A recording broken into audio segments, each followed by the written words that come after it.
बांग्लादेश में भी बम चलने लगा है।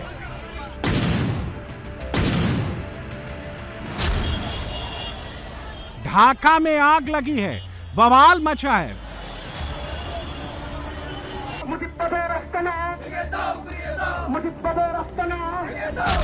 बुलडोजर निकल चुका है, नारे लगने लगे हैं।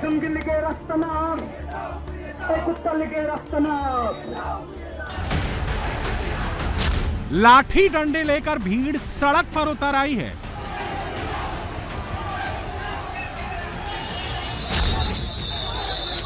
कट्टरपंथी और पुलिस के बीच जंग छिड़ चुकी है।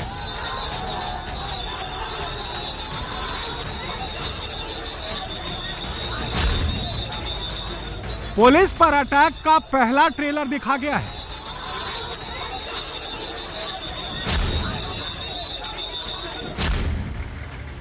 सेना को शूट एट साइट का ऑर्डर मिल चुका है।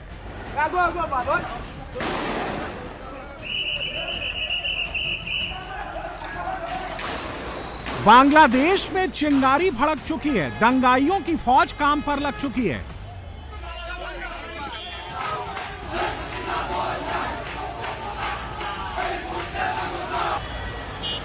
अगले 24 घंटे के अंदर कुछ भी हो सकता है, बहुत बड़ा बवाल हो सकता है और उसका ट्रेलर अभी से दिखने लगा है।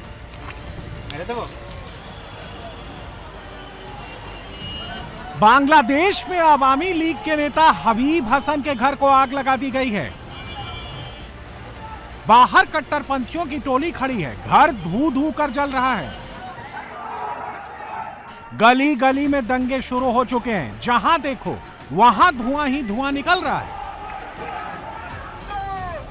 यह तस्वीर ढाका के धान मंडी के बाहर की है, जहां दंगाइयों की टोली बुलडोजर लेकर खड़ी हो गई। कट्टरपंथियों की टोली शेख मुजीब का घर ढहाने पर अड़ गई, नारे लगने शुरू हो गए। जमात की फौज पुलिस से भिड़ गई, खूब लाठियां चली, जमकर बवाल हुआ। कट्टरपंथियों की टोली ने पुलिस पर भी हमला बोल दिया।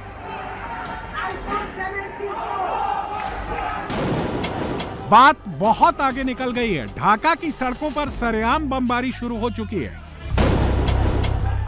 फौज के सामने ही बीएनपी और जमात के कट्टरपंथी सरेआम बम बरसा रहे हैं।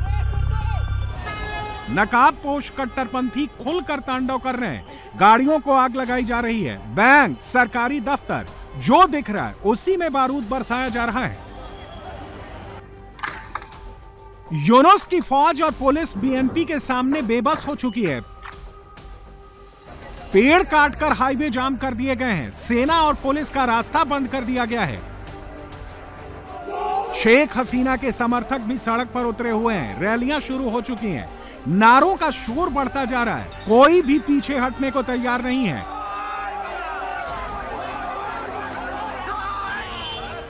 शेख हसीना के समर्थक इस बार आर पार की लड़ाई का मूड बना चुके हैं और ट्रेलर दिखाकर बता चुके हैं कि 2024 का एपिसोड फिर से रिपीट होने वाला है।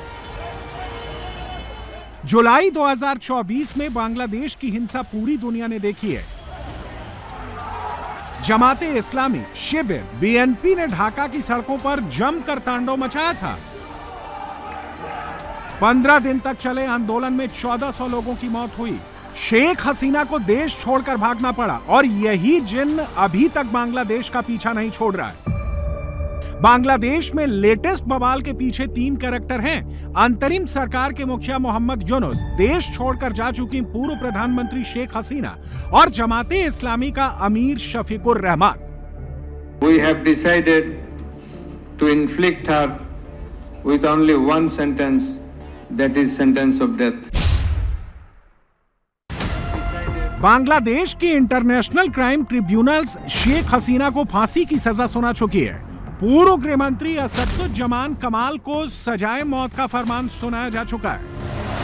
ढाका की इंटरनेशनल क्राइम ट्रिब्यूनल्स ने हत्या के लिए उकसाने, हत्या का ऑर्डर देने और दंगा रोकने में नाकाम साबित होने का दोषी माना है। It is hereby ordered that accused Sheikh Hasina be found guilty on 3 counts under charge 1, Count number 1, incitement. Count number 2, order to kill. Count number 3, inaction to prevent the atrocities and failing to take punitive actions against the perpetrators. Yunus ने शेख हसीना को फंसाने के लिए बहुत बड़ा चक्रव्यूह रचा है। हसीना की ढाका में वापसी का कोई ऑप्शन बाकी नहीं रखा है और यही बवाल की सबसे बड़ी वजह है। शेख हसीना को फांसी की सजा के खिलाफ अपील करने के लिए 30 दिन का वक्त दिया है। शेख हसीना अपनी अपील बांग्लादेश की सुप्रीम कोर्ट में दाखिल कर सकेंगी, लेकिन इसके लिए कोर्ट ने शर्त रख दी है कि शेख हसीना देश से बाहर रहकर अपील दायर नहीं कर सकेंगी। याचिका के लिए उन्हें खुद बांग्लादेश में मौजूद रहना ही होगा, जो मौजूदा सिचुएशन में पॉसिबल नहीं दिख रहा है। कोर्ट का फैसला आते ही अवामी लीग समर्थक पूरी तरह से एक्टिव हो चुके हैं। फैसले के खिलाफ नारेबाजी शुरू हो चुकी है।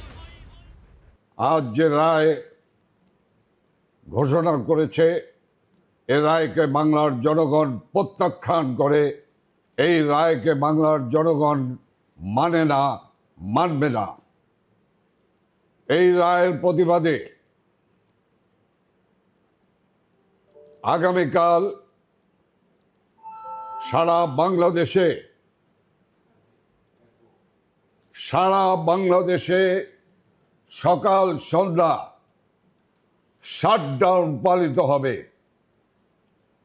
এবং আমরা পরিষ্কারভাবে বলতে চাই,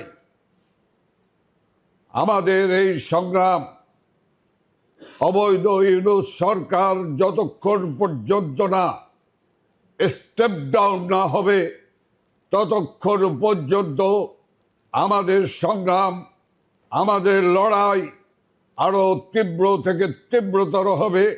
সুপ্রিয় ভাই এবং বোনেরা, এই জালেম সরকারের কাছ থেকে মুক্তি পেতে হলে এই জালেম সরকারকে, এই খুনি ইউনূস সরকারকে পদত্যাগে বাধ্য করতেই হবে। अवामी लीग ने बांग्लादेश बंद की कॉल दे दी है। 18 नवंबर को अवामी लीग सड़कों पर होगी। दूसरी ओर जमात के कट्टरपंथी होंगे। अगले 24 घंटों के अंदर बांग्लादेश में कुछ भी हो सकता है। जुलाई 2024 फिर से रिपीट हो सकता है। बांग्लादेश में फिर से तख्ता पलट भी हो सकता है। शेख हसीना की तरह यूनुस की कुर्सी भी जा सकती है। बिना चुनाव कराए यूनुस को भागना पड़ सकता है। अब सिचुएशन कभी भी बिगड़ सकती है। क्यों, समझ लीजिए। कोर्ट के फैसले पर शेख हसीना ने कहा है कि ये पक्षपात और राजनीति से प्रेरित फैसला है। फांसी की सजा की मांग ये बताती है कि अंतरिम सरकार में चरमपंथी लोगों का बोलबाला है। पूरी प्रक्रिया देश की निर्वाचित प्रधानमंत्री को हटाने और आवामी लीग को राजनीतिक तौर पर खत्म करने का बेशर्म और जानलेवा इरादा है। शेख हसीना जो कह रही हैं वो बात बांग्लादेश का बच्चा बच्चा जानता है। सभी को पता है कि चुनाव से पहले शेख हसीना की एंट्री बैन करने के लिए पूरा ड्रामा रचा गया है। इसलिए अवामी लीग के समर्थक एक्टिव हो चुके हैं और यूनुस सरकार की सांसें फूल चुकी हैं।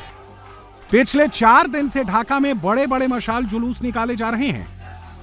यूनुस के इस्तीफे की मांग बहुत तेजी से चल रही है। हसीना समर्थक पूरे लाभ लश्कर के साथ सड़क पर उतरे हुए हैं। अमेरिका तक में यूनुस की अंतरिम सरकार के खिलाफ प्रोटेस्ट हो रहे हैं।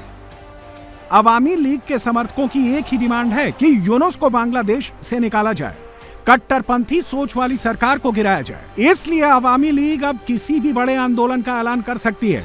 बांग्लादेश की सड़कों पर इस वक्त एक और कट्टरपंथियों की टोली है जो मुजीब का घर गिराने पर तुली है, दंगा भड़काने के लिए फ्रंट लाइन पर खड़ी है। दूसरी ओर शेख हसीना के समर्थक हैं जो यूनुस को हटाने पर अड़े हैं। तीसरी ओर यूनुस की फौज है जिसके पास शूट एट साइट का ऑर्डर है।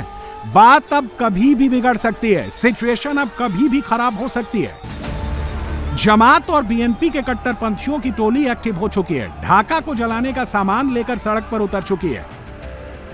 ढाका की धान मंडी में कट्टरपंथियों की टोली ने जमकर बवाल किया है। लाठी डंडे सब चले, टीयर गैस तक छोड़नी पड़ी। इसका मकसद सिर्फ और सिर्फ ढाका को जलाना नहीं है। 32 धान मंडी बांग्लादेश के जनक शेख मुजीब का घर रहा है। उन्होंने बांग्लादेश की आजादी की लड़ाई इसी घर में रहकर लड़ी, आजादी के बाद इसी घर से सरकार चलाई और इसी घर में उनका कत्ल किया गया।